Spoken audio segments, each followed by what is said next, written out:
اب حضور عید اللہ تعالیٰ بنصر العزیز تشریف لا رہے ہیں، جبکہ جیسے کہ میں نے عرض کیا ہے ابھی یہاں اس جگہ تشریف لا کر حضور عید اللہ تعالیٰ بنصر العزیز لوائے احمدیت لہرائیں گے اور امیر صاحب یو کے ڈاکٹر افتخار ایاز صاحب انگلستان کا پرچم لہرائیں گے اور اس سے حضور ایدہ اللہ تعالیٰ بنصر العزیز کے لوائے احمدیت کے لہرانے کے ساتھ اس 34ویں جماعت احمدیہ انگلستان کے جلسہ سالانہ کا باقاعدہ طور پر افتتاح ہوگا اور اس کے بعد حضور ایدہ اللہ تعالیٰ بنصر العزیز پنڈال میں تشریف لے جا کر افتتاحی کارروائی کا آغاز فرمائیں گے اور اس سے افتتاحی اجلاس شروع ہوگا۔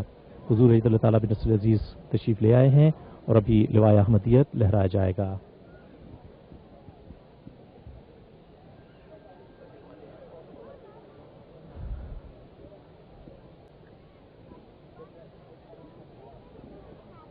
حضور عید اللہ تعالیٰ بنصر العزیز لوائے احمدیت لہرا رہے ہیں۔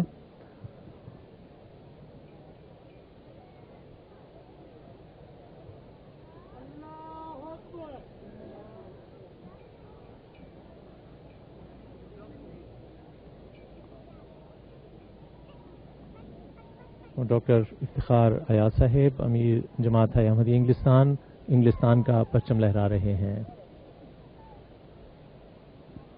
اور اب اس کے بعد حضور عید اللہ تعالیٰ بنصر العزیز پنڈال میں تشریف لے جا کر 34ویں جلسہ سالانہ انگلستان کا افتتاح فرمائیں گے اور اب دعا ہو رہی ہے۔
تشریف رکھیے۔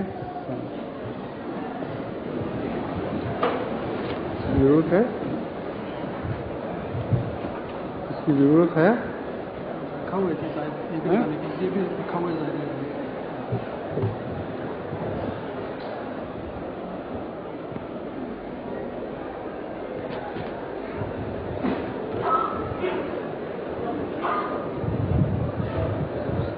اب اس افتتاحی اجلاس کا آغاز تلاوت قرآن کریم سے ہوگا جو مکرم حافظ فضل ربی صاحب کریں گے اور اس کے بعد اس کا اردو ترجمہ بھی پیش کریں گے۔ مکرم حافظ فضل ربی صاحب تلاوت قرآن کریم۔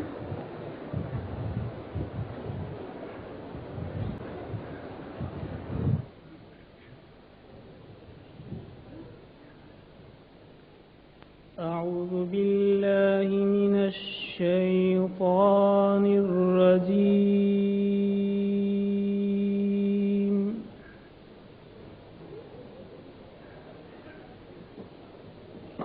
بسم الله الرحمن الرحيم.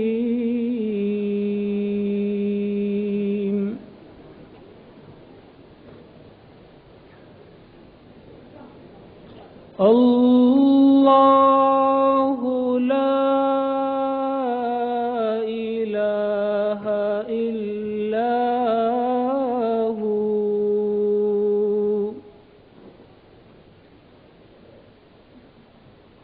الحي القيوم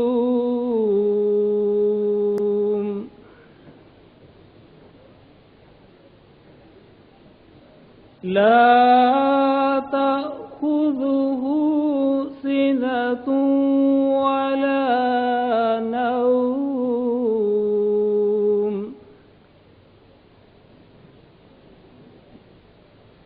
له ما في السماوات وما في الأرض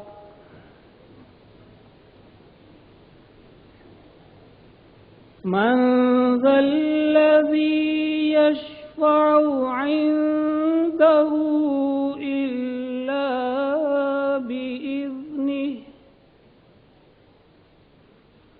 يعلم ما بين أيديهم وما خلفهم ولا يحيطون بشيء من علمه إلا بما شاء وسع كرسيه السماوات والأرض ولا يؤوده حفظهما وهو العلي العظيم.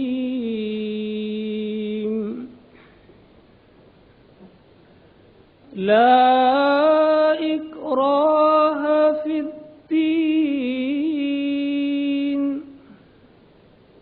قد تبين الرشد من الغي فمن يكفر بالطاغوت ويؤمن بالله فقد استمسك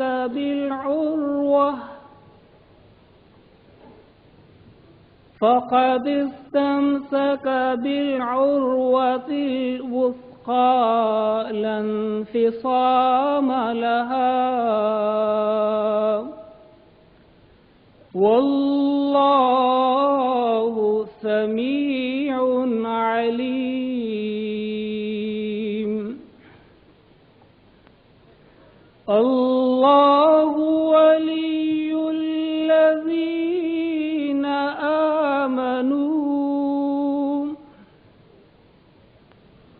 الذين آمنوا يخرجهم من الظلمات إلى النور والذين كفروا أولياؤهم الطاغوت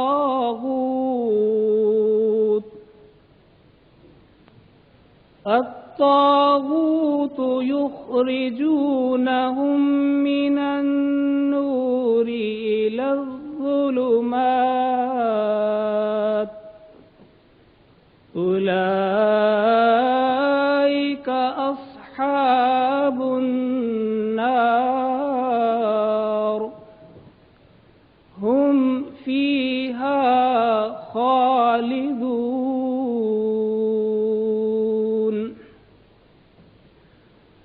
سورہ البقرہ کی آیات مبارکہ 256 تا 258 کا اردو ترجمہ پیش کرتا ہوں. اللہ کے سوا اور کوئی معبود نہیں، ہمیشہ زندہ رہنے والا اور قائم بے ذات ہے۔ اسے نہ تو اونگ پکڑتی ہے اور نہ نیند، اسی کے لیے ہے جو آسمانوں میں ہے اور جو زمین میں ہے۔ کون ہے جو اس کے حضور شفاعت کرے مگر اس کے اذن کے ساتھ؟ وہ جانتا ہے جو ان کے سامنے ہے اور جو ان کے پیچھے ہے، اور وہ اس کے علم کا کچھ بھی احاطہ نہیں کر سکتے مگر جتنا وہ چاہے۔ اس کی بادشاہت آسمانوں اور زمین پر ممتد ہے، اور ان دونوں کی حفاظت اسے تھکاتی نہیں، اور وہ بہت بلند شان اور بڑی عظمت والا ہے۔ دین میں کوئی جبر نہیں، یقیناً ہدایت گمراہی سے کھل کر نمایاں ہو چکی۔ پس جو کوئی شیطان کا انکار کرے اور اللہ پر ایمان لائے تو یقیناً اس نے ایک ایسے مضبوط کڑے کو پکڑ لیا جس کا ٹوٹنا ممکن نہیں، اور اللہ بہت سننے والا اور بہت جاننے والا ہے۔ اللہ ان لوگوں کا دوست ہے جو ایمان لائے، وہ ان کو اندھیروں سے نور کی طرف نکالتا ہے، اور وہ لوگ جنہوں نے کفر کیا ان کے دوست شیطان ہیں، وہ ان کو نور سے اندھیروں کی طرف نکالتے ہیں۔ یہی لوگ آگ والے ہیں، وہ اس میں لمبا عرصہ رہنے والے ہیں۔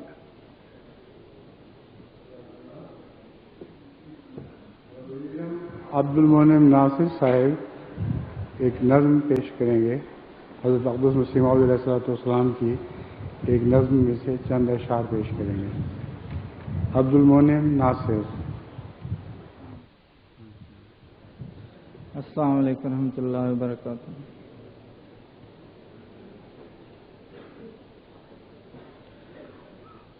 ہمیں اس یار سے تقویٰ عطا ہے،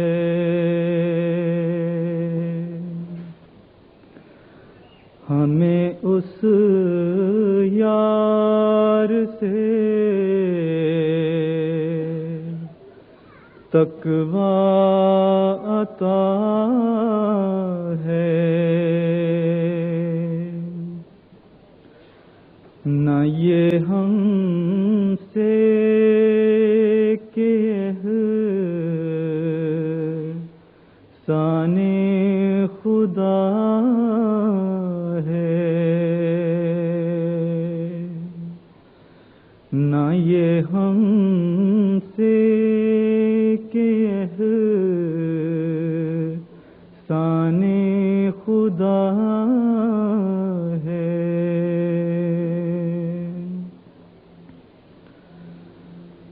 کرو کوشش اگر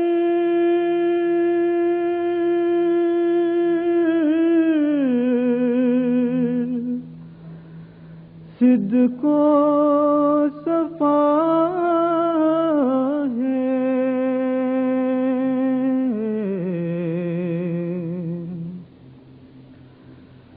کہ یہ حاصل ہو جو شرط لقاء ہے، کہ یہ حاصل ہو جو شرط لقاء ہے۔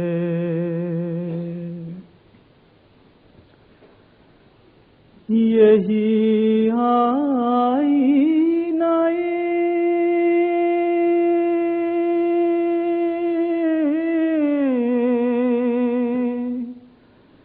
خالق نما ہے،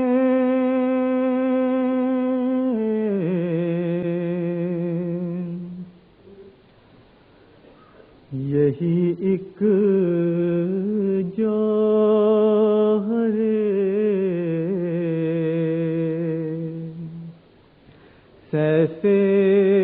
دعا ہے، یہی ایک جوہر سیف دعا ہے۔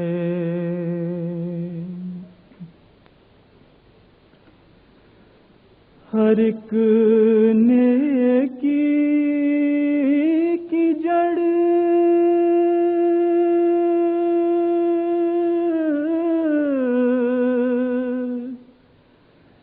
یہ اتقا ہے،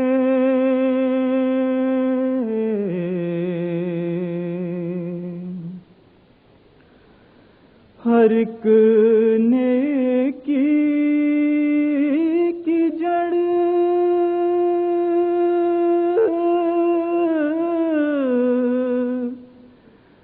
یہ اتقا ہے۔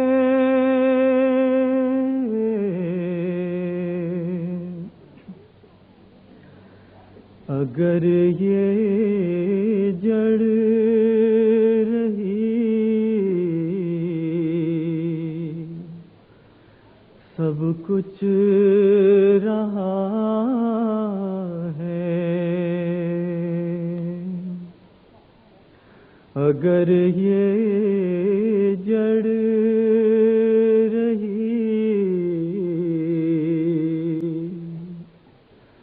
سب کچھ رہا ہے۔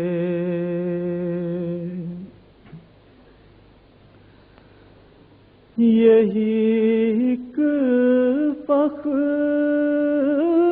شان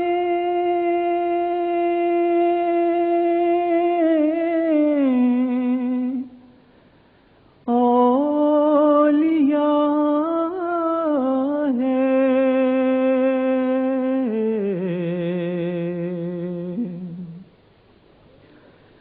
بجز تقویٰ زیادت ان میں کیا ہے، بجز تقویٰ زیادت ان میں کیا ہے۔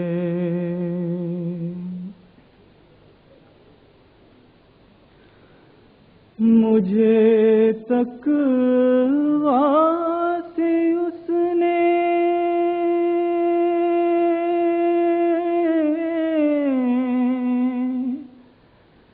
یہ جزا دی،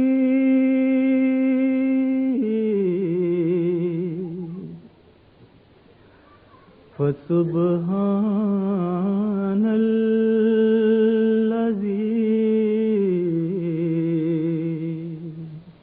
اخذ العادی،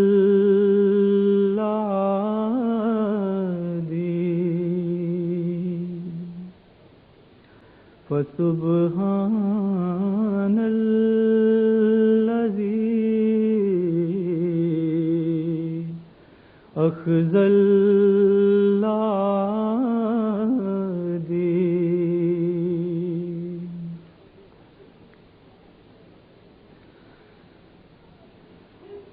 عجب گوہر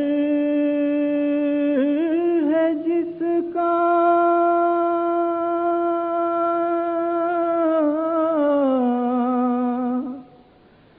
نام تقویٰ،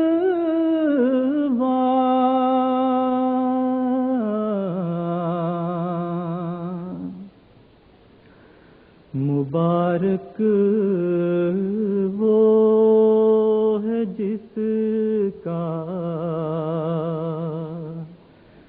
کام تقویٰ،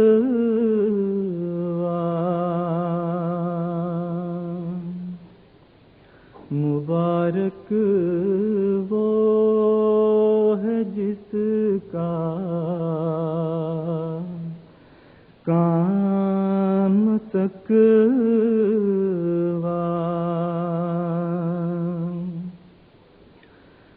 سنو ہے ہاتھ لے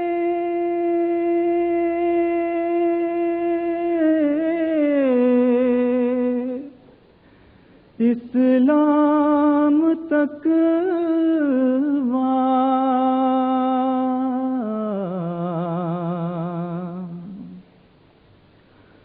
خدا کا عشق میں اور جام تک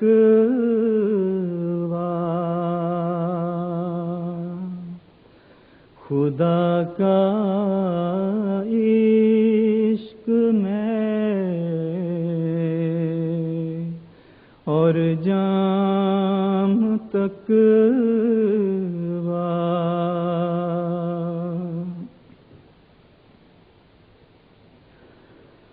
یہ دولت تو نے مجھ کو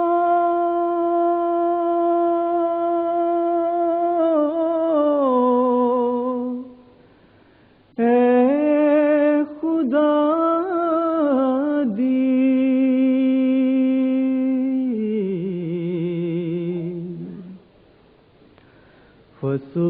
فسبحان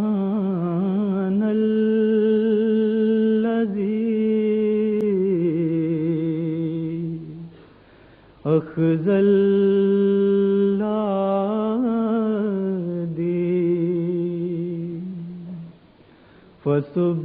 فسبحان الذی اخذ العادی.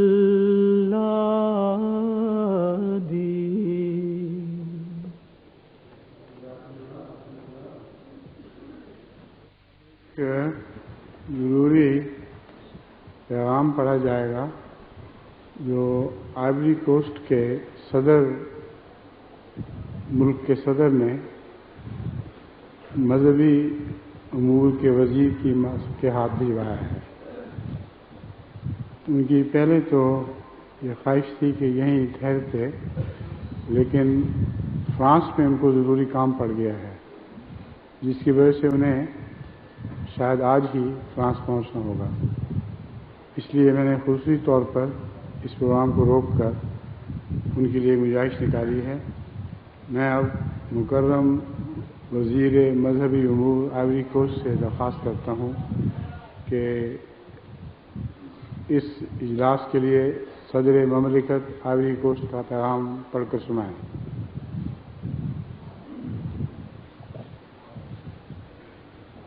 وزیر مذہبی امور، ان کا نام نہیں لکھا ہو یہاں.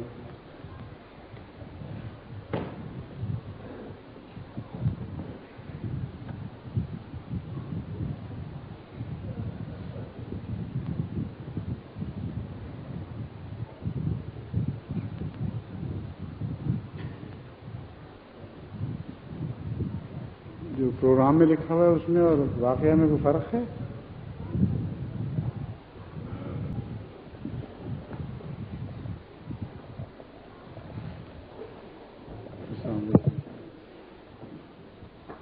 کیا نام ہے ان کا؟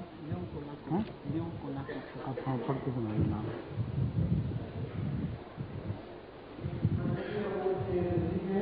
اور ان کا نام ہے مسٹر لیون کونا کوفی. اب یہ جیسا کہ حضور نے فرمایا آپ کے سامنے پیغام پڑھ کے سنائیں گے.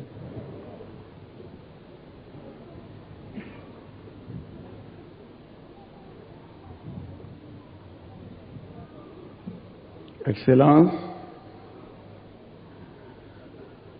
Monsieur le Calife de la communauté islamique Ahmadiyya, chers dignitaires, honorables invités,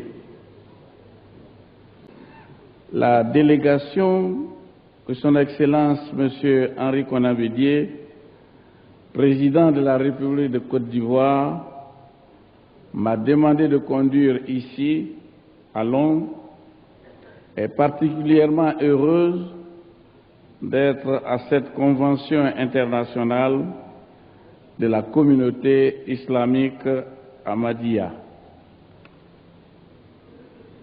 Le chef de l'État m'a chargé de remercier chaleureusement votre communauté placée sous l'autorité du calife Hadrat Mirza Ta Ahmad, votre guide respecté, pour l'aimable invitation qu'il a bien voulu lui adresser.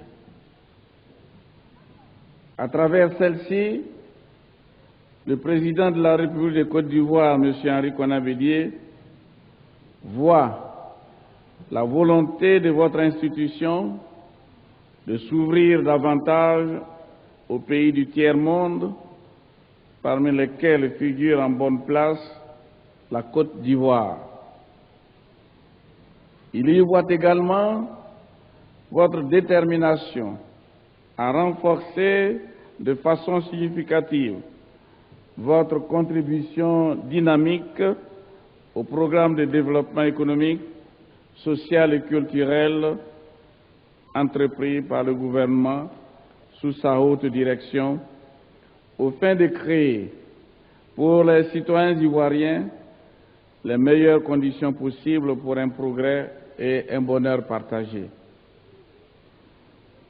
Les actions menées par la communauté islamique Ahmadiyya depuis son établissement dans notre pays en 1963, au-delà de la propagation de la foi islamique, intègrent ce qui constitue pour tout homme l'élément essentiel, l'accès au bien-être, au bien-vivre.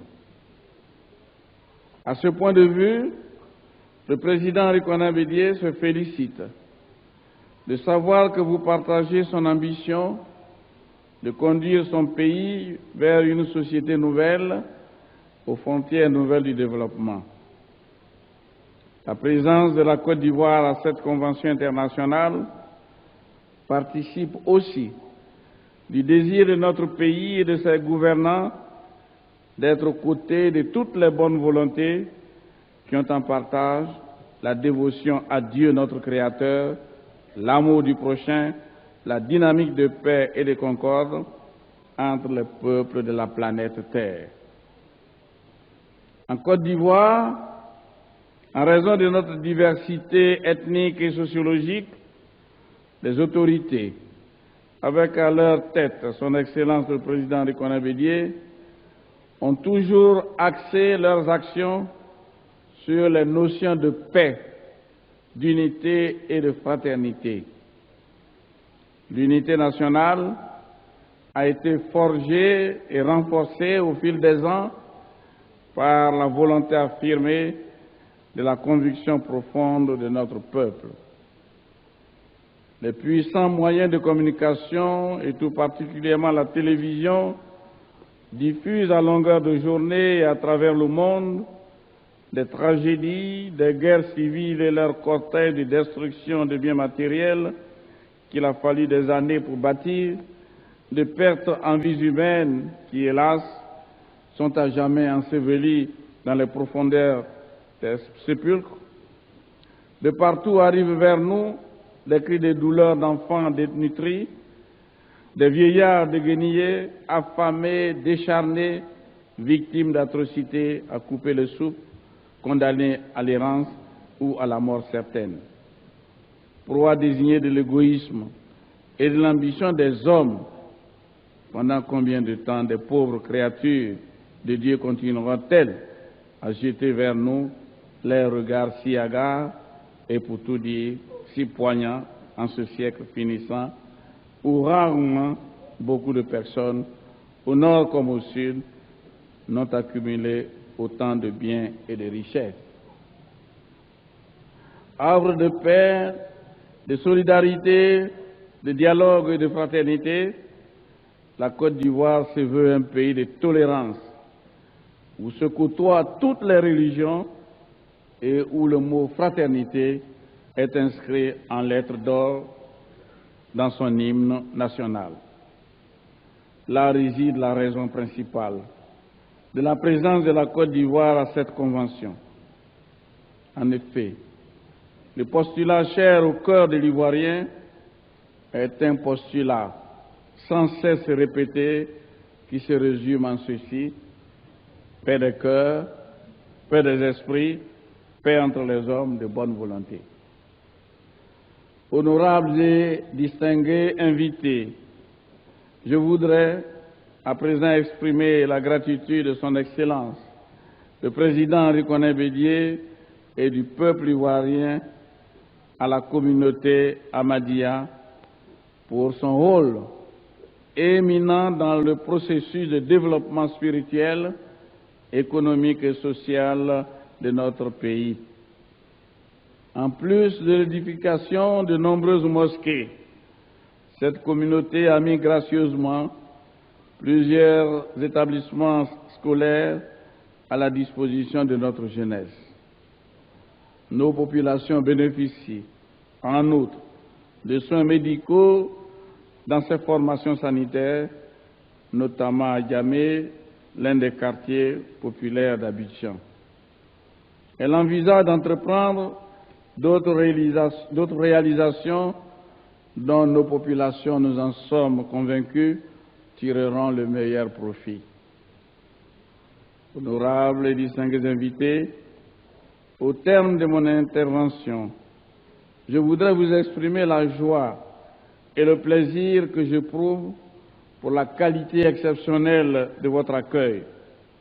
Nous avons la conviction que, unis dans le même élan, autour des idéaux d'amour du prochain, de concorde et de fraternité, nous pourrons construire un monde de paix, heureux de tracer la voie la meilleure pour les générations futures et pour pérenniser ainsi, à travers la religion, l'enseignement du saint prophète Mahomet. Que le Seigneur Tout-Puissant, notre Créateur, répande sur chacun d'entre nous sa grâce, afin que ces occasions multiples nous soient toujours données, sous sa protection et sa miséricorde, de le magnifier et de lui rendre gloire. Je vous remercie.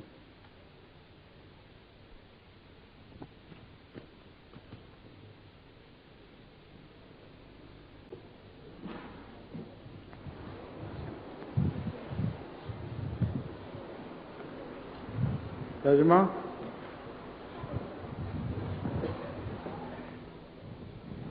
بسم اللہ الرحمن الرحیم۔ وزیر مذہبی امور نے صدر مملکت کے پیغام پر مشتمل خطاب فرماتے ہوئے فرمایا، جماعت احمدیہ کے بین الاقوامی جلسہ سالانہ میں جو کہ لندن میں منعقد ہو رہا ہے، صدر مملکت آئیوری کوسٹ کے حکم سے خاکسار وزیر مذہبی امور اپنے تمام ارکان وفد کے ہمراہ شرکت کرتے ہوئے از حد خوشی محسوس کر رہا ہے۔ صدر مملکت نے اس جلسہ میں شرکت کی محبت بھری دعوت پانے پر خاکسار کو تاکید کی کہ بندہ اس جماعت کے سربراہ حضرت مرزا طاہر احمد، جو از حد قابل احترام ہیں، اور تمام جماعت احمدیہ کا تہہ دل سے شکریہ ادا کرے۔ یہ محبت بھری دعوت تیسری دنیا کے ممالک کے لیے، جن میں آئیوری کوسٹ کو ایک خاص مقام حاصل ہے، خیر سگالی کے جذبات کی عکاسی کرتا ہے، اور اس سے آئیوری کوسٹ کی حکومت نے اپنے عوام کی معاشی، سماجی اور تہذیبی ترقی کے جو پروگرام بنائے ہیں، ان میں جماعت احمدیہ کی شرکت کی خواہش کا اندازہ ہوتا ہے۔ جماعت احمدیہ کو 1963 میں قیام کے ساتھ ہی تبلیغ کے میدان کے علاوہ بھی جن خدمات کی توفیق مل رہی ہے، وہ ہر انسان کو اچھا انسان بننے اور اچھی زندگی گزارنے کے سلسلہ میں از حد ممید و معاون ثابت ہو رہی ہے۔ اس پہلو سے صدر مملکت ہز ایکسلنسی آنری کونا بیدیے، صدر مملکت از حد خوشی محسوس کرتے ہوئے کہتے ہیں کہ جماعت احمدیہ اور صدر مملکت کے خیالات میں بہت ہم آہنگی پائی جاتی ہے۔ حکومت آئیوری کوسٹ کے نمائندوں کی اس جلسہ میں شرکت اس بات کی عکاسی کرتی ہے کہ عوام کے لیے مذہبی اور سماجی لحاظ سے نیک تمنائیں رکھنے والوں کو حکومت کی تائید حاصل رہے گی، اور حکومت نے ہز ایکسیلنسی مسٹر آنری کونابیدیے کی سربراہی میں اخوت اور اتحاد کے لیے کام کرنے والوں کے ساتھ ہمیشہ تعاون کیا ہے۔ وہ فرماتے ہیں، شمالاً جنوباً مظالم کی کہانی آپ ہر روز 24 گھنٹے ٹیلی ویژن پر سنتے ہیں، آپ کو فاقہ کشی کے قصے بھی سننے کو ملتے ہیں، معصوموں کے قتل کی داستانیں بھی سننے کو ملتی ہیں۔ اس کے باوجود آئیوری کوسٹ ایک ایسا ملک بننے کا خواہاں ہے جہاں امن ہی امن ہو، لوگوں میں برداشت کا جذبہ ہو، جہاں تمام مذاہب کو آزادی ہو، اور حقیقت یہ ہے کہ اس ملک کے قومی ترانہ میں اخوت کا لفظ سنہری حروف میں لکھا ہوا ہے۔ اور اس جلسہ میں حکومت آئیوری کوسٹ کی شرکت کی وجہ بھی یہی چیز ہے، اور ایک ایوارین کے دل سے اٹھی ہوئی آواز اس انداز میں ہوتی ہے، دل کا امن، روح کا امن اور حقیقی انسانوں کے درمیان امن۔ مہمانان کرام اور خلیفۃ المسیح فرماتے ہیں، ہمارے ملک میں اس وقت خاکسار صدر مملکت مسٹر آنری کونابیدیے اور عوام کی طرف سے جماعت احمدیہ کی روحانی ترقی کی کوششوں کو سلام کرتا ہے۔ پھر فرماتے ہیں، مساجد کی تعمیر کے علاوہ نوجوان آئیوارینز کی علمی ترقی کی خاطر جماعت نے تعمیرات کی ہیں۔ اسی طرح سے عوام کے لیے صحت کے میدان میں بھی خدمات سے استفادہ کر رہے ہیں، جس میں قابل ذکر اجامع کا سینٹر ہے، اور اسی طرح سے دیگر سینٹرز کے قیام کے پروگرام کا بھی ہمیں علم ہے، اور یقین ہے کہ ہمارے عوام اس سے بہتر فائدہ اٹھا سکیں گے۔ اپنے اس خطاب کے آخر پر خاکسار آپ کی طرف سے زبردست استقبال کا شکریہ ادا کیے بغیر نہیں رہ سکتا۔ ہمیں یقین ہے کہ محبت اور اخوت سے متعلق خیالات میں ہم آہنگی کے باعث ہم ایک ایسی دنیا کا قیام کر سکیں گے جس میں امن ہی امن ہو، اور یوں ہماری آئندہ نسلیں مذہب کی راہ پر چلتے ہوئے رسول اللہ صلی اللہ علیہ وسلم کی تعلیم پر عمل پیرا ہو سکیں۔ خدا تعالی ہم سب پر اپنے فضل نازل فرمائے تاکہ اس قسم کے مواقع ہمیں ملتے رہیں۔ خدا تعالیٰ کی رحمت اور حفاظت ہمارے شامل حال ہو اور ہم اس کی حمد کے گیت گاتے رہیں۔ لیوں کو ناکفی، وزیر مذہبی امور۔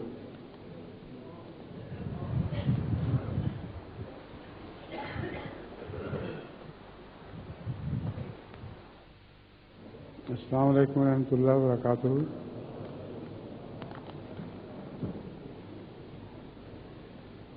اشہد ان لا الہ الا اللہ وحدہ لا شریک لہ واشہد ان محمدا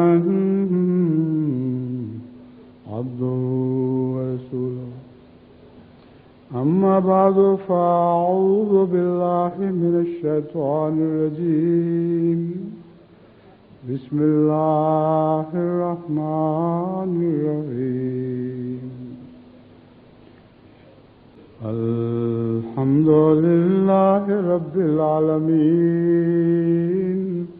الرحمن الرحیم، مالک یوم الدین، ایاک نعبد و ایاک نستعین،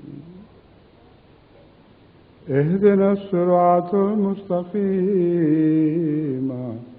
صراط الذين أنعمت عليهم غير المغضوب عليهم ولا الضالين۔ اپنے افتتاحی خطاب سے پہلے میں نے جس سورت کو دہرایا ہے یہ قرآن کریم کا افتتاح ہے، یعنی سورہ فاتحہ، اور اس میں سارے قرآن کریم کے مضامین کا خلاصہ موجود ہے۔ اس پر جتنا بھی غور کریں اتنا ہی کم ہے، اور اس کی گہرائی میں جتنا بھی اترنے کی کوشش کریں اس کی اتھار کو کوئی نہیں پا سکتا۔ اس وقت سب سے پہلے میں حاضری کا جائزہ آپ کے سامنے رکھتا ہوں۔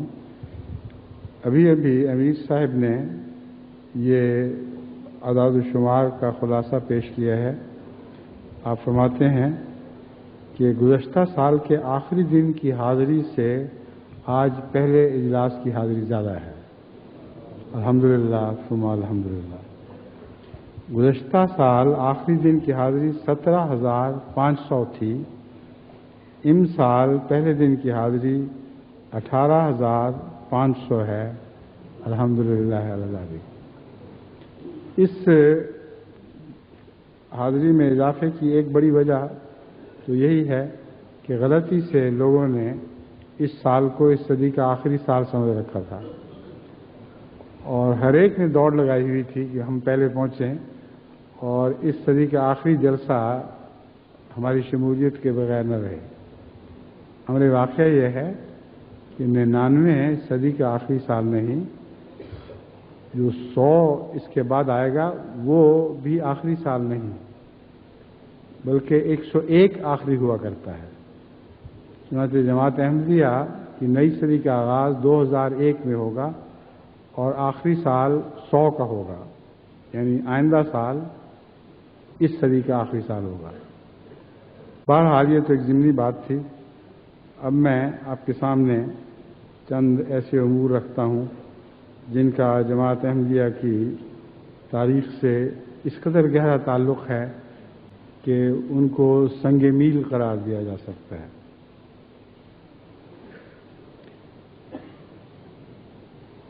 خدا ہماری ان فتوحات کی نئی راہوں کو اور زیادہ وسیع فرما دے اور جماعت احمدیہ کو فتح پر فتح کا نظارہ دکھاتا چلا جائے۔ ایک ہی سال میں 1 کروڑ سے زائد احمدی ہونے کی اطلاع ہمیں مل چکی ہے، اور یہ بھی اس صدی کا خاص سنگ میل ہے۔ آج تک دنیا میں کسی مذہب کو یہ توفیق عطا نہیں ہوئی کہ ایک سال میں 1 کروڑ سے زائد بندگان خدا کے دل خدا کے قدموں میں پیش کر سکے، اور ساری دنیا میں بے انتہا عیسائی ترقی کے باوجود کوئی دنیا کا عیسائی ملک یہ دعویٰ بھی نہیں کر سکتا۔ ثابت کرنا تو درکنار، یہ دعویٰ بھی نہیں کر سکتا کہ اس ایک سال میں ہمیں 1 کروڑ کے لگ بھگ نئی روحیں عطا ہوئی ہیں۔ لیکن ابھی اطلاعیں آ رہی ہیں، اس لیے آخری اعداد و شمار انشاءاللہ حسب موقع بیان کروں گا۔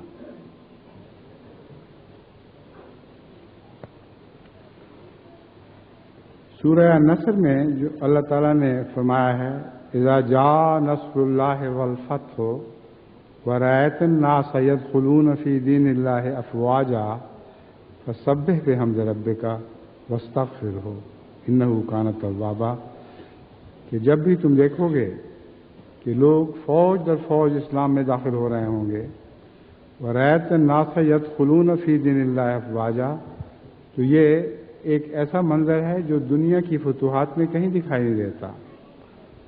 فوجیں چوک در چوک اور دستہ بدستہ غیر ملکوں کی زمین میں داخل ہوا کرتی ہیں۔ یہاں الٹ منظر ہے، فوج در فوج لوگ اسلام کی سرزمین میں داخل ہو رہے ہیں۔ اس موقع پر نصیحت یہ ہے کہ اس وقت اپنے غرور اور تکبر اور نفسانی بت توڑ دو اور خدا کے حضور جھک جاؤ اور اسی سے دعا مانگو، اسی سے استغفار کرو، اسی کی حمد بلند کرو۔ بس آج کا جلسہ اس پہلو سے بھی خاص سورہ نصر کے جلسہ ثابت ہوگا جو انشاءاللہ تعالی رفتہ رفتہ کھلتا چلا جائے گا۔ اس ضمن میں ایک ایسی بات کا میں ذکر کرنے لگا ہوں جو براہ راست تو اس جلسے سے تعلق نہیں رکھتی، مگر مجبوراً مجھے اس کا ذکر کرنا پڑ رہا ہے۔ بات یہ ہوئی کہ کچھ عرصہ پہلے کراچی میں ایک جاہل نے مباہلہ کی جرات کی ہے، حالانکہ میں نے جماعت کو یہ ہدایت کی تھی کہ اب مباہلہ کی بات چھوڑ دیں۔ کئی بار بڑی شان کے ساتھ مباہلہ پورا ہو چکا ہے۔ میرے لیے ضروری تھا کہ قوم کے مسلمہ رہنماؤں کے ساتھ مباہلہ کروں، نہ کہ ہر ایرے غیر نتھو خیرے کے ساتھ۔ اس ضمن میں آپ کو یاد ہوگا کہ جنرل ضیاء الحق کو بھی مباہلے کی دعوت دی گئی تھی اور بھٹو کو بھی مباہلے کی دعوت دی گئی تھی، اور اس شان کے ساتھ خدا نے مباہلہ پورا کیا کہ اب یہ بیٹھے پیٹتے رہ جائیں، جو ہو چکا اس کو کالعدم نہیں قرار دے سکتے۔ بھٹو کے تعلق میں میں نے بڑی وضاحت کے ساتھ حضرت مسیح موعود علیہ الصلوۃ والسلام کے ایک الہام کے حوالے سے بیان کیا تھا کہ اگر یہ وہی شخص ہے جس کے متعلق الہام میں بتایا گیا تھا کہ گویا جماعت پر کتے مسلط کیے جائیں گے، تو پھر اس کے حق میں یہ الہام ضرور پورا ہوگا کہ قلب یموت علی قلب، ایک کتے کے بعد دوسرا کتا مرے گا۔ ایک تو یہ بھی ہے جس میں دراصل ایک اور آنے والے کتے کی طرف اشارہ کیا گیا تھا، لیکن اس کے معنی حضرت مسیح موعود علیہ الصلوۃ والسلام کو عجیب رنگ میں سمجھائے گئے۔ آپ نے فرمایا کہ وہ شخص جس کے متعلق یہ دعویٰ کیا جا رہا ہے وہ 52 سال کی عمر سے پہلے نہیں مرے گا۔ جب وہ 52 سال میں داخل ہوگا تو جب تک وہ 52 سال کے اندر ہے اسی عرصے میں وہ ہلاک کیا جائے گا، اور 52 سال اس پر پورے نہیں ہو سکیں گے۔ یہ دعویٰ تھا جس کو میں نے اسی الہام کے حوالے سے کھول کر ساری جو قوم کے سامنے پیش کیا، اور قوم مطلب سمجھ بھی گئی۔ چنانچہ مختلف اخبارات میں بارہا خصوصاً ملاؤں کی طرف سے حکومت پر زور دیا جاتا رہا کہ ہم آپ سے زیادہ مخالف ہیں ان کے، لیکن بھٹو آپ کے قبضہ قدرت میں ہے، اس کے 52 سال میں داخل ہونے سے پہلے تو آپ اس کو نہیں مار سکے، مگر اب 1 سال انتظار کر لیں، جب 52 سال پورے ہو جائیں گے پھر مارنا، تاکہ ہم کھلم کھلا اعلان کر سکیں کہ احمدیت جھوٹی نکلی اور حضرت مرزا صاحب کی پیشگوئی غلط ثابت ہوئی۔ اتنا زور دیا گیا، ہر اخبار میں بار بار حکومت کی منتیں کی گئی، مگر خدا کی تقدیر کے سامنے کسی کی کچھ پیش نہیں گئی۔ آخر اسی 1 سال کی مدت میں جو 52 کا سال تھا، اس کی موت اس طرح واقع ہوئی کہ اس وقت کی فوج نے اس مخفی کارروائی کا نام بلیک ڈاگ آپریشن رکھا۔ اب یہ دیکھیں کہ کیسے انسان کی طرف منسوب ہو سکتا ہے۔ 100% لازماً یہ اللہ تعالیٰ کی کارروائی تھی، اور پھر وہ نام کس احمدی نے تجویز کیا تھا؟ بلیک ڈاگ آپریشن اس کا نام رکھا گیا، اور 52 سال کی عمر کے اندر ہی اسے پھانسی چڑھا دیا گیا۔ بس یہ اللہ کی شان ہے کہ مباہلہ اس رنگ میں پورا ہوا کرتا ہے کہ ایسے دن کو سورج چڑھ جائے، اس طرح جماعت احمدیہ کی صداقت کا سورج ہر ایک آنکھ پر طلوع ہو جاتا ہے سوائے اندھوں کے۔ اب میں واپس اس مباہلے کی طرف آتا ہوں۔ ہمارے علماء کو یہ بات سمجھنی چاہیے کہ میرا کام، میں ساری دنیا کی جماعتوں کا سربراہ ہوں، اور میرا کام یہ نہیں ہے کہ ہر للو پنجو کو جو اٹھ کے مباہلے کا چیلنج کرے اس کا مباہلہ قبول ہی کروں یا اسے جوابی چیلنج دوں، لیکن پتہ نہیں کیوں لوگ سمجھتے نہیں ہیں۔ اس لیے واقعہ یہ ہوا کہ کراچی کے 2 مربی صاحبان نے ایک بظاہر اس کے جال میں ایک مخالف کے جال میں پھنس کر مباحثے میں اس کو بلوا لیا، اور وہ پہلے سے ارادہ لے کر آیا تھا کہ مباحثے کے دوران میں اچانک چیلنج پیش کر دوں گا۔ چنانچہ اس نے مباہلے کے دوران مناظرے کے دوران ایک مباہلے کا چیلنج پیش کر دیا، باوجود اس کے کہ مجھ پر لازم نہیں تھا، کیونکہ میں نے تو اس کو کوئی چیلنج نہیں دیا تھا۔ مجھ پر ہرگز لازم نہیں تھا کہ اس کے چیلنج کو منوان قبول کرتا، اگر کرنا بھی تھا تو اس پہ شرطیں لگائی جاتی کہ تم اپنے پیچھے قوم کے رہنما بتاؤ، کون تمہاری تائید میں ہے، کون تسلیم کرتا ہے کہ ہاں اگر تم ہار گئے تو پھر ہم احمدیت کی فتح کو قبول کر لیں گے۔ مگر ان سب باتوں سے قطع نظر ہمارے دو بھولے بھالے مربیان نے اس کا مباہلے کے چیلنج نہ صرف قبول کر لیا بلکہ میرا چیلنج اس کو دے دیا۔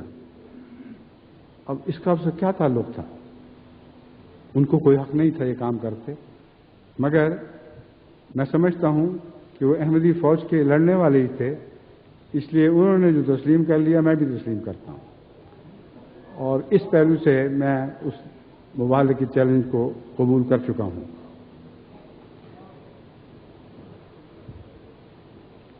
اب میں وہ مباہلہ جس پر دستخط ہوئے ہیں اس کے بعض ضروری الفاظ آپ کے سامنے سناتا ہوں تاکہ آپ اچھی طرح ذہن نشین کر لیں کہ مباہلہ کرنے والا دراصل اسی مباہلے کے دوران ہی جھوٹا ثابت ہو چکا ہے۔ الفاظ جو پیش کیے گئے ہیں وہ یہ ہیں: میں نے بڑے واشگاہ الفاظ میں جو احمدیت کے دعوی دشمن کے سامنے رکھے تھے، جن کے متعلق یہ کہا تھا کہ ایک ایک کے متعلق اعلان کرو کہ یہ جھوٹا دعویٰ ہے، یہ جھوٹا دعویٰ ہے، یہ جھوٹا دعویٰ ہے، اس نے کوئی ایسا دعویٰ نہیں کیا، اور جو الفاظ ہیں وہ میں آپ کے سامنے رکھتا ہوں۔ جماعت احمدیہ کے معاندین یہ کہتے ہیں کہ جماعت احمدیہ یہ عقائد رکھتی ہے کہ میزبانی جماعت احمدیہ مرزا غلام احمد قادیانی خدا تھے، لعنت اللہ علی القاذبین۔ آپ سب بھی لعنت اللہ علی القاذبین کہیں۔ آج 1 کروڑ داخل ہونے والوں کے علاوہ جب سے جماعت بنی ہے کروڑہا احمدیوں میں سے ایک بھی ایسا نہیں جو حضرت مرزا غلام احمد قادیانی کو خدا کہتا ہو یا خدا تسلیم کرتا ہو۔ دوسرا دعویٰ، وہ خدا کا بیٹا تھے، لعنت اللہ علی القاذبین۔ اور پھر یہ دعوے ایک دوسرے کو بھی جھٹلا رہے ہیں، خدا سے تو خدا کا بیٹا کیسے ہو گیا؟ یہ مولویوں کا پاگل پن ہے، یعنی پاگل پنوں میں سے ایک پاگل پن ہے۔ ایک اور دعویٰ، خدا کا باپ بھی تھے۔ انا للہ، اس پہ تو لعنت سے زیادہ انا للہ پڑھنے کو دل چاہتا ہے۔ پھر یہ خوفناک دعویٰ کہ تمام انبیاء سے بشمول حضرت محمد مصطفیٰ صلی اللہ علیہ وسلم افضل و برتر تھے۔ کوئی احمدی ساری دنیا میں اس دعوے کا وہم و گمان بھی نہیں کر سکتا۔ پھر کہتے ہیں ان کی وحی کے مقابلے میں حدیث مصطفیٰ صلی اللہ علیہ وسلم کی کوئی حیثیت نہیں، نعوذ باللہ من ذلک، لعنت اللہ علیہ وسلم۔ ان کی عبادت کی جگہ عزت و احترام میں خانہ کعبہ کے برابر ہے، یعنی ہر احمدی مسجد خانہ کعبہ کے برابر ہے۔ انا للہ و انا الیہ، یا لعنت اللہ علیہ وسلم۔ قادیان کی سرزمین مکہ مکرمہ کے ہم مرتبہ ہے۔ قادیان سال میں 1 دفعہ جانا تمام گناہوں کی بخشش کا موجب بنتا ہے۔ ہمارا تو دعویٰ یہ ہے کہ دنیا میں کسی مقدس مقام پر جانا بخشش کا موجب نہیں بنا کرتا، تقویٰ ہے جو بخشش کا موجب بنتا ہے۔ اگر تقویٰ لے کر جاؤ گے تو پھر یقیناً اللہ تعالیٰ بخش دے گا، اگر تقویٰ کے بغیر جاؤ گے تو پھر اس کی مرضی ہے، چاہے تو بخش دے چاہے تو سزا دے۔ پھر لکھتے ہیں میں نے ان کو یہ چیلنج دیا کہ بتاؤ یہ کہاں سے سچ ثابت کیا تم نے، اور حج بیت اللہ کی بجائے قادیان کے جلسے میں شمولیت ہی حج ہے، لعنت اللہ علی القاذبین۔ ان الزامات کے علاوہ حسب ذیل نہایت مکروہ الزام بھی جماعت احمدیہ پر لگائے جاتے ہیں۔ احمدیوں کا کلمہ الگ ہے اور مسلمانوں والا کلمہ نہیں۔ لعنت اللہ علی القاذبین، لا الہ الا اللہ محمد رسول اللہ۔ جب احمدی مسلمانوں والا کلمہ لا الہ الا اللہ محمد رسول اللہ پڑھتے ہیں تو دھوکہ دینے کی خاطر پڑھتے ہیں، اور محمد سے مراد مرزا غلام احمد قادیانی لیتے ہیں، لعنت اللہ علی القاذبین۔ احمدیوں کا خدا وہ خدا نہیں جو محمد رسول اللہ صلی اللہ علیہ وسلم اور قرآن کریم کا خدا ہے، لعنت اللہ علی القاذبین۔ ایک ہی خدا ہے، سب کو وہی خدا ہے۔ قادیانی جن ملائکہ پر ایمان لاتے ہیں وہ ملائک نہیں جن کا قرآن و سنت میں ذکر ہے، لعنت اللہ علی القاذبین۔ قادیانیوں کے رسول بھی مختلف، ان کی عبادت بھی اسلام سے مختلف، ان کا حج بھی مختلف۔ غزے کے تمام بنیادی اسلامی عقائد میں قادیانیوں کے عقائد قرآن و سنت سے جدا اور الگ ہیں۔ ان سارے الزامات کا ذکر کر کے میں نے یہ اعلان کیا تھا کہ یہ سارے الزامات سراسر جھوٹے ہیں، کھلم کھلا افتراء ہیں، ان میں ایک بھی سچا نہیں، اور لعنت اللہ علی الکاذبین۔ آخر پر میں خدا کی لعنت ان جھوٹوں پر ڈالتا ہوں۔ میں نے یہ بھی اعلان کیا تھا کہ اگر یہ باتیں جھوٹ ہیں، جیسا کہ جھوٹ ہیں، تو پھر تو اے خدا جماعت پر دونوں جہان کی یہ باتیں جھوٹ ہیں جیسا کہ جھوٹ ہیں، ان مولویوں کا الزام، تو پھر جماعت پر رحمت نازل فرما، لعنتیں ان پر پڑیں اور رحمت جماعت پر، اور اس کی سچائی کو ساری دنیا پر روشن کر دے۔ بس آج ساری دنیا سے آنے والے گواہ ہیں کہ خدا کی قسم جماعت احمدیہ کی سچائی سب دنیا پر روشن ہو چکی ہے، تاکہ دنیا دیکھ لے کہ تو ان کے ساتھ ہے اور ان کی حمایت اور پشت پناہی میں کھڑا ہے۔ اور اگر دشمن کے الزامات سچے ہیں تو ہم ہر ایک سال کے اندر ہم پر ہر سال اپنا غضب نازل فرما اور ذلت اور نکبت کی مار دے کر اپنے عذاب اور قہری تجلیوں کا نشانہ بنا، اور اس طور سے اپنے عذاب کی چکی میں پیس، تاکہ دنیا خوب اچھی طرح دیکھ لے کہ ان آفات میں بندے کی شرارت اور دشمنی اور بغض کا دخل نہیں، بلکہ محض خدا کی غیرت اور قدرت کا ہاتھ ہے۔ یہ سب عجائب کام ہیں جو تو دکھلاتا ہے۔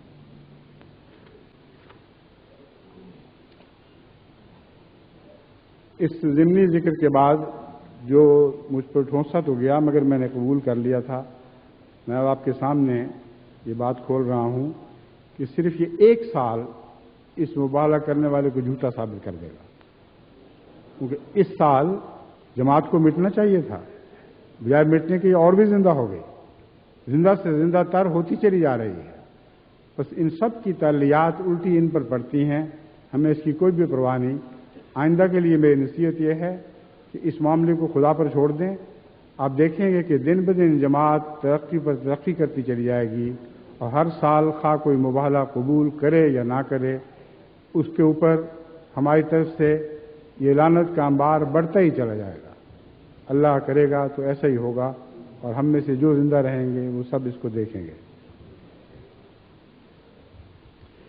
اب میں حضرت اقدس مسیح موعود علیہ السلام کے 1899 کے الہامات میں سے کچھ آپ کے سامنے رکھتا ہوں۔ غور سے مطالعہ کیا ہے، کیونکہ میرا تجربہ ہے کہ اکثر جو 1899 میں الہامات تھے وہ 1999 میں پورے ہوتے ہیں، اور ان سالوں کا آپس میں گہرا تعلق ہے۔ بس اب جو الہام آپ کے سامنے رکھنے لگا ہوں ان پر غور کریں تو انشاءاللہ آپ کو یہ واضح تعلق بھی دکھائی دے گا۔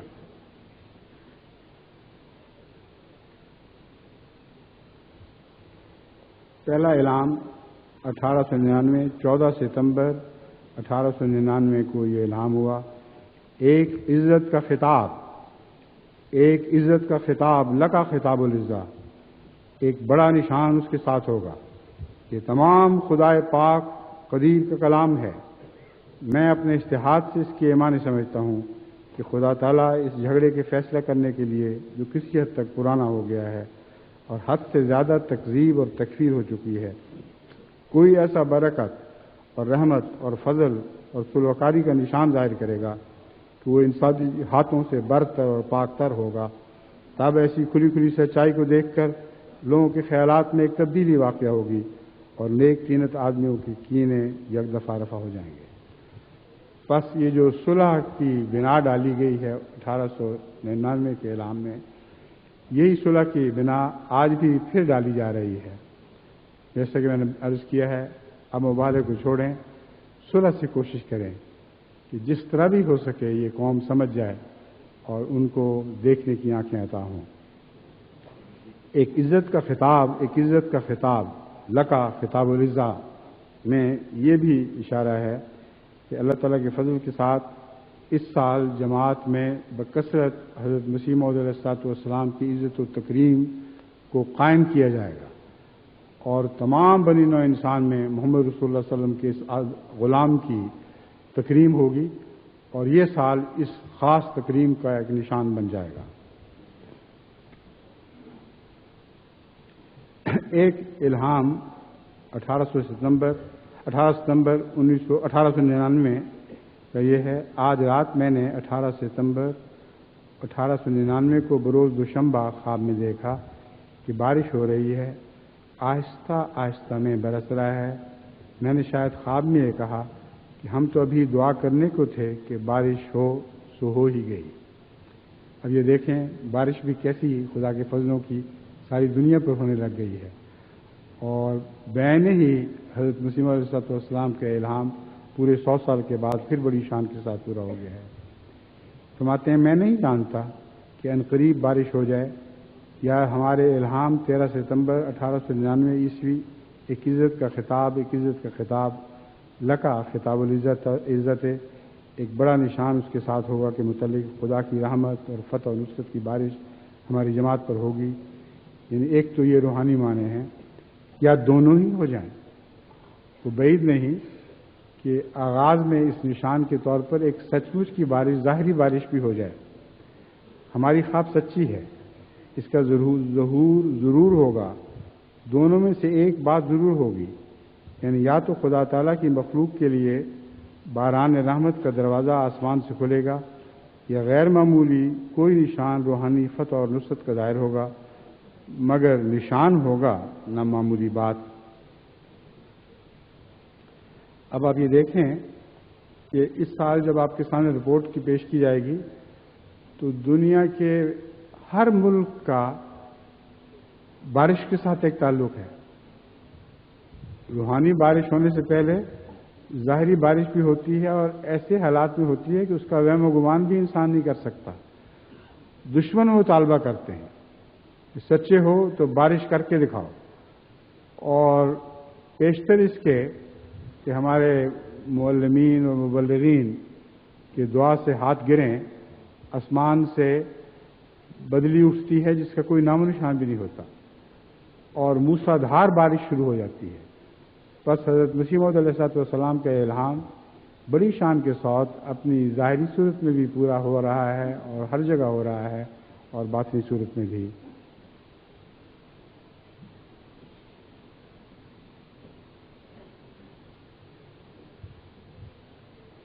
20 اکتوبر 1899 کو خواب میں مجھے دکھایا گیا کہ ایک لڑکا ہے جس کا نام عزیز ہے، اور اس کے باپ کے نام کے سر پر سلطان کا لفظ ہے۔ تو لڑکا پکڑ کر میرے پاس لایا گیا اور میرے سامنے بٹھایا گیا۔ میں نے دیکھا کہ وہ ایک پتلا سا لڑکا گورے رنگ کا ہے۔ میں نے اس خواب کی یہ تعبیر کی ہے کہ عزیز عزت پانے والے کو کہتے ہیں، اور سلطان جو خواب میں اس لڑکے کا باپ سمجھایا گیا ہے، یہ لفظ یعنی سلطان عربی زبان میں اس دلیل کو کہتے ہیں جو ایسی بین الظہور ہو جو باعث اپنے نہایت درجہ کے روشن ہونے کے دلوں پر اپنا تسلط کر لے۔ گویا سلطان کا لفظ تسلط سے لیا گیا ہے، اور سلطان عربی زبان میں ہر ایک قسم کی دلیل کو نہیں کہتے، بلکہ ایسی دلیل کو کہتے ہیں جو اپنی قبولیت اور روشنی کی وجہ سے دلوں پر قبضہ کر لے اور طباع سلیمہ پر اس کا تسلط تام ہو جائے۔ بس اس لحاظ سے کہ خواب میں عزیز جو سلطان کا لڑکا معلوم ہوتا ہے، اس کی یہ تعبیر ہوئی کہ ایسا نشان جو لوگوں کے دلوں پر تسلط کرنے والا ہوگا ظہور میں آئے گا، اور اس نشان کے ظہور کا نتیجہ، جس کو دوسرے لفظوں میں اس نشان کا بچہ کہہ سکتے ہیں، دلوں میں میرا عزیز ہونا ہوگا، جس کو خواب میں عزیز کے تمثل سے ظاہر کیا گیا ہے۔ ضمناً یہ بھی میں بتاؤں کہ یہ رویا اپنے ظاہری معنوں میں بھی پوری ہو چکی ہے۔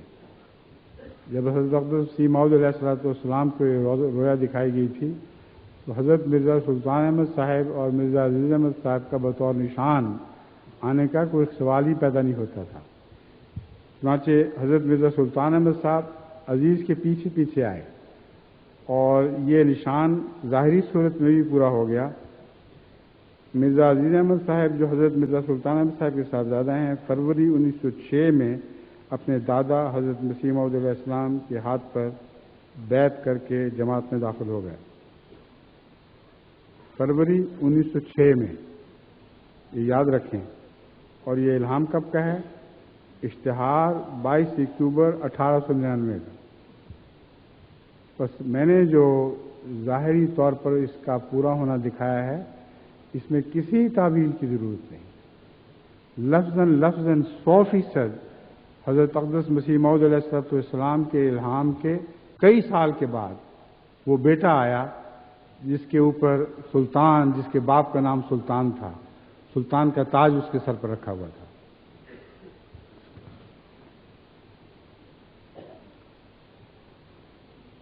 انیس ستمبر 1899 کو یہ الہام ہوا، انا اخرجناک ضرورا یا ابراہیم، یعنی اے ابراہیم ہم تیرے لیے ربی کی کھیتیاں اگائیں گے۔ اس الہام سے معلوم ہوتا ہے کہ ہمارے زمانے سے تعلق رکھنے والا ہے۔ اس کے دو معنی ہو سکتے ہیں، ایک تو جو احمدیت کی ہری بھری کھیتیاں اگ رہی ہیں اور سارے عالم میں اگ رہی ہیں وہ مراد ہو سکتی ہیں، دوسرے ابراہیم کے خطاب سے معلوم ہوتا ہے کہ آپ کی روحانی ضروریت بڑی کثرت سے پھیلے گی۔ اور ربی، فصل ربی کو بھی کہتے ہیں، یعنی وہ کھیتیاں جیسا کہ حضرت مسیح علیہ السلام نے خود لکھا ہے، ربی کی فصلیں بھی ہو سکتی ہیں جیسے کنک، جو وغیرہ۔ یہ حصہ ممکن ہے 1900 کی ربی کی شکل میں کسی صورت میں پورا ہو جائے۔ دعا کریں کہ ہمارے زمانے میں بھی ربی کے موسم میں جو آئندہ آنے والا ہے، اللہ تعالیٰ بڑی شان کے ساتھ اس الہام کو دوبارہ پورا کرے۔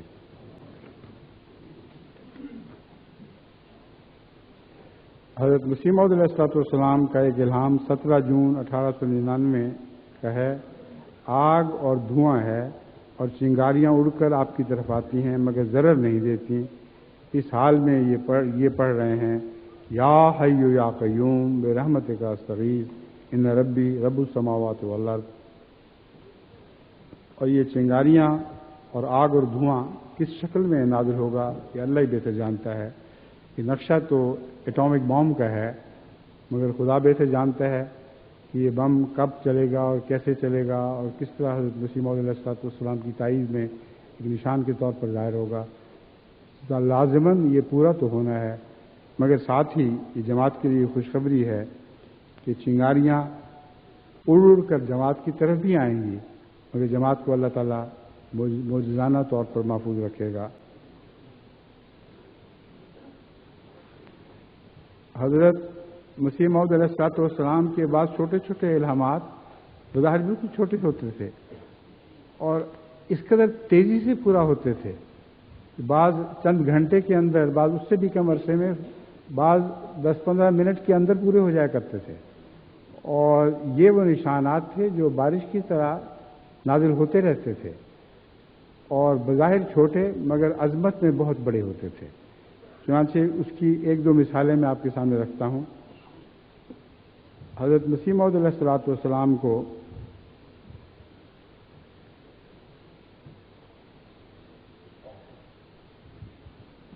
یہ الہام ہوا، ترا فخذن علیمن، کہ تو ایک دردناک ران دیکھے گا۔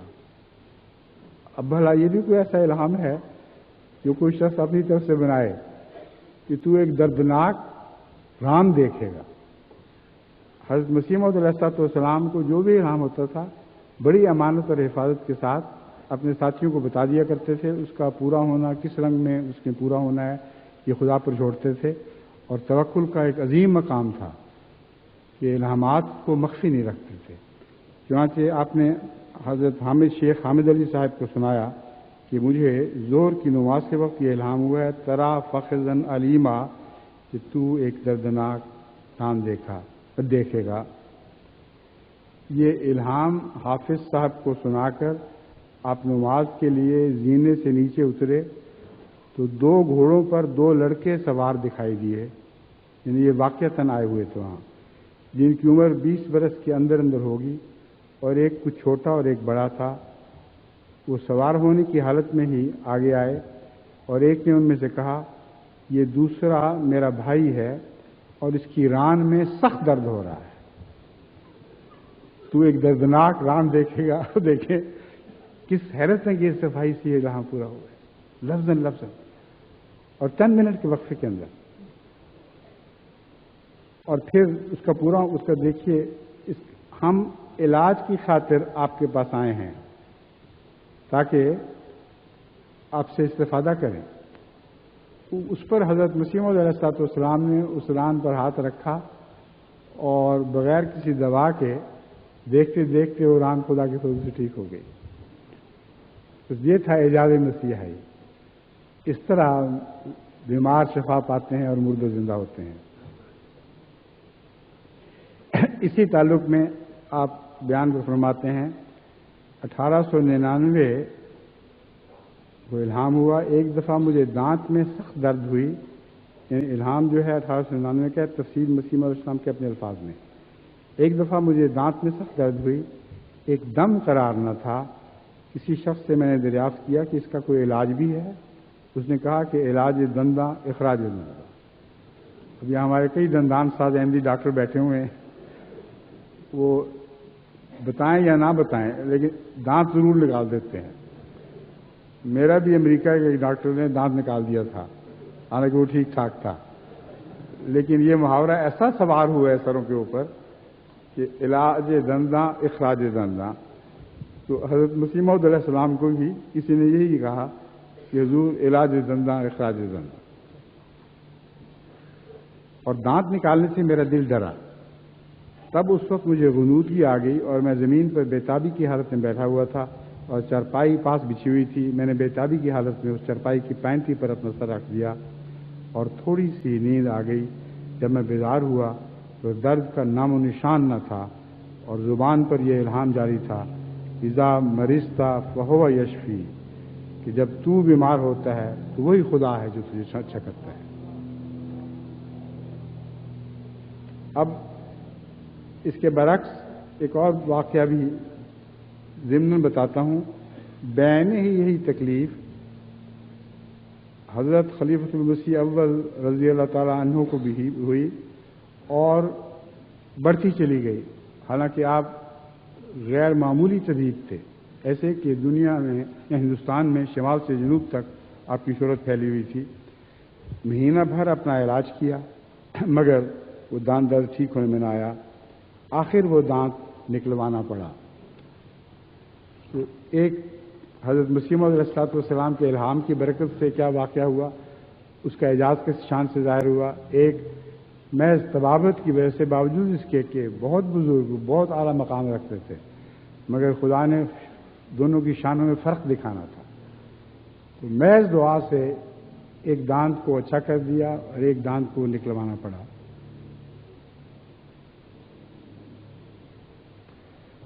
اب یہ وہ زمانہ ہے جس میں یہ الہام پورا ہوگا انشاءاللہ تعالی. الہام خدا نے مجھے یہ خبر دی کہ تیرے ساتھ آشتی اور صلح پھیلے گی. ایک درندہ بکری کے ساتھ صلح کرے گا اور ایک سانپ بچوں کے ساتھ کھیلے گا. یہ خدا کا ارادہ ہے. وہ لوگ تعجب کی راہ سے دیکھیں. 1899 کا ایک اور الہام. مبشروں کا زوال نہیں ہوتا. گورنر جنرل کی پیشگوئیوں کے پورا ہونے کا وقت آ گیا. اور حضرت مسیح موعود علیہ السلام اس دور کے گورنر جنرل ہیں اور آپ کی پیشگوئیاں لازماً پوری ہوں گی. ایک ذرہ بھی ہمیں اس کے شک نہیں. حضرت اقدس مسیح موعود علیہ السلام اس سورہ کی تعبیر کرتے ہوئے فرماتے ہیں ہمارا نام حکم عام بھی ہے. یعنی حضرت رسول اللہ صلی اللہ علیہ وسلم نے ہمیں جو حکم قرار دیا ہے کہ عام حکم ہوگا, سب پر حکومت کرے گا. اس کا انگریزی ترجمہ کیا جائے تو گورنر جنرل ہی ہوتا ہے, یعنی عام گورنر جو خدا کی طرف سے اختیارات عطا کیا گیا ہے. بہرحال یہ تشریح تھی. کوئی بھی تشریح کریں یہ الہام اللہ کے فضل سے پورا ہو رہا ہے اور دن بدن پورا ہوتا چلا جائے گا. 1899 میں وہ فرمایا رات کے وقت جب سب طرف خاموشی ہوتی ہے اور ہم اکیلے ہوتے ہیں اس وقت بھی خدا کی یاد میں دل ڈرتا رہتا ہے کہ وہ بے نیاز. اکثر شب تنہائی میں لوگوں کے دل پر پتہ نہیں کیا کیا گزرتی ہے لیکن حضرت مسیح موعود اسلام کہتے ہیں کہ اس وقت خدا کی یاد غلبہ کر لیتی ہے اور ڈرتا رہتا ہے دل. جب تک ایک انجام کو کوئی نہ پہنچے کسی کو کیا پتا کس انجام کو پہنچے گا۔ پھر فرمایا جب انسان کو کامیابی حاصل ہو جاتی ہے اور عجز و مصیبت کی حالت نہیں رہتی تو جو شخص اس وقت انکسار کو اختیار کرے اور خدا کو یاد رکھے وہ کامل ہے۔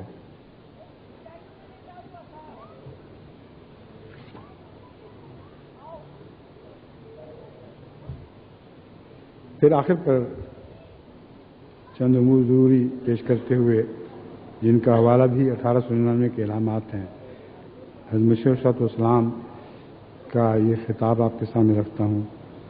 ہمارے دوستوں کو کس نے بتایا ہے کہ زندگی بڑی لمبی ہے، موت کا کوئی وقت نہیں، کب سر پر ٹوٹ پڑے، اس لیے مناسب ہے کہ جو وقت ملے اسے غنیمت سمجھو۔ پھر فرمایا یہ ایام پھر نہ ملیں گے اور یہ کہانیاں رہ جائیں گی۔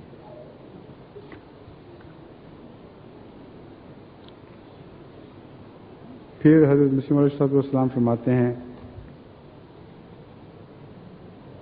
1899 کی ایک پردرد دعا ہے جو میں آپ کے الفاظ میں آپ کے سامنے رکھتا ہوں۔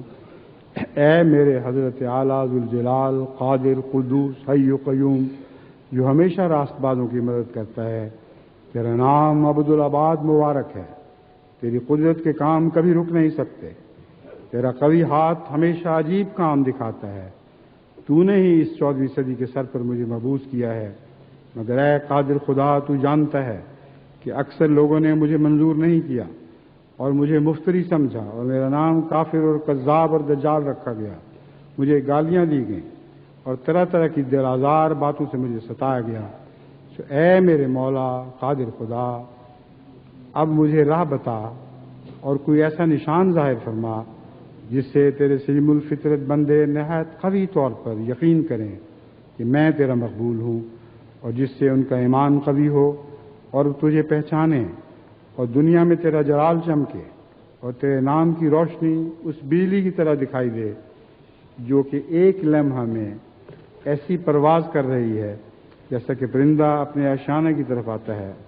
تو میں تیری قدرت کے نشان کا خواہش مند ہوں، لیکن نہ اپنے لیے اور نہ اپنی عزت کے لیے، بلکہ اس لیے کہ لوگ تجھے پہچانیں اور تیری پاک راہوں کو اختیار کریں۔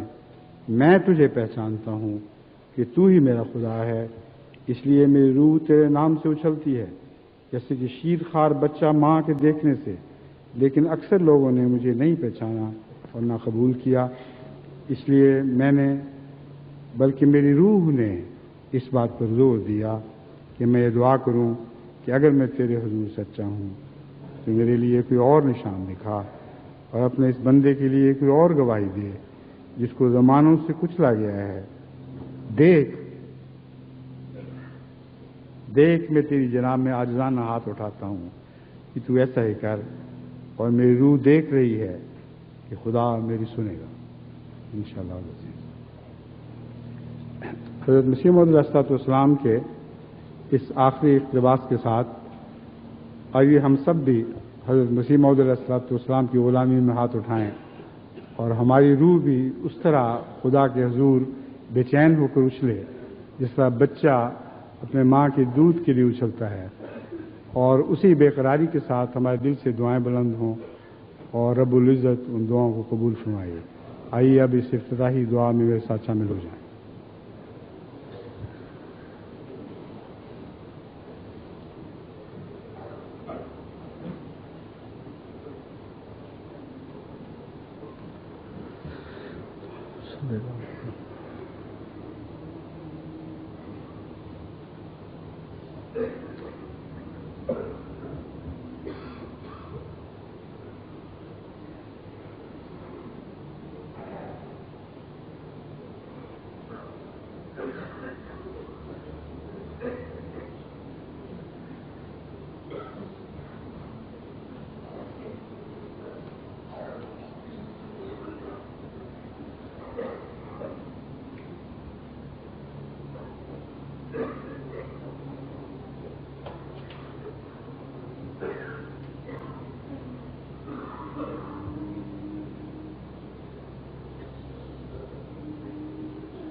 صلی اللہ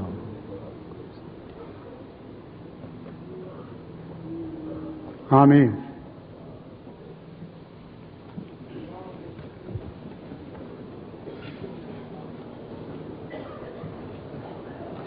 السلام علیکم ورحمۃ اللہ وبرکاتہ.